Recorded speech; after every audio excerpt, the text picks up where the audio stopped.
صحابہ نے حضور سے پوچھا یا رسول اللہ صلی اللہ علیہ وآلہ وسلم یہ قربانیاں کیا ہیں؟ تو میرے حضور نے ارشاد فرمایا یہ تمہارے باپ حضرت ابراہیم علیہ السلام کی سنت ہے۔ تو صحابہ نے پھر پوچھا یا رسول اللہ اس پر ہمیں کیا ملتا ہے، ہمارے لیے کیا حکم ہے، کیا اجر ہے، کیا ثواب ہے؟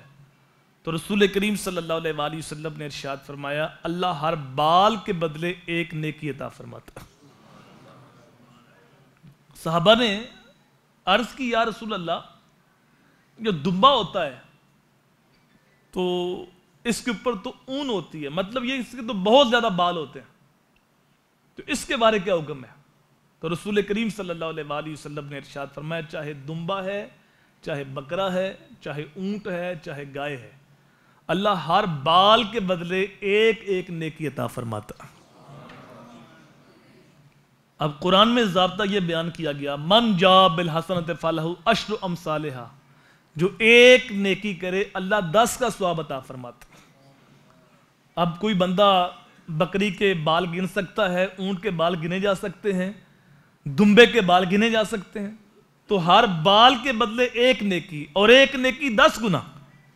آپ تصور کریں کہ جو خوش نصیب قربانی کرتا ہے اللہ اس کے اوپر کتنا کرم کرتا ہے، اللہ اسے کتنا اجر عطا فرماتا۔ اللہ اکبر۔ حضرت اماں عائشہ صدیقہ صدیقے کائنات، محبوبہ محبوب کائنات رضی اللہ تعالی عنہا فرماتی ہیں اللہ تعالیٰ کو عید کے دن خون بہانے سے زیادہ کوئی عمل محبوب نہیں، سب سے زیادہ پسندیدہ عمل 10 ذی الحج کو خون بہانا ہے، قربانی کرنا۔ انسان اور بھی نیک اعمال کرتا ہے، فجر کی نماز پڑھتا ہے، عید کی نماز پڑھتا ہے، اور کچھ صدقہ خیرات بھی کرتا ہوگا، دوست احباب سے ملاقات بھی کرتا ہے، یہ سارے اچھے اعمال ہیں، نیکی کے کام ہے، قرآن کی تلاوت بھی کرتا ہے، لیکن اس دن کا جو سب سے پسندیدہ عمل اللہ کی بارگاہ میں محبوب ترین عمل ہے وہ جانور ذبح کرنا ہے، وہ اللہ کی رضا کے لیے قربانی کرنا ہے، اللہ کی رضا کے لیے خون بہانا ہے۔ اللہ اکبر۔ کیونکہ قیامت کے دن قربانی کا جانور اپنے سینگوں اور اپنے بالوں اور اپنے کھروں سمیت آئے گا، اور قربانی کے خون کا قطرہ زمین پر گرنے سے پہلے ہی اللہ کی بارگاہ میں قبول ہو جاتا ہے۔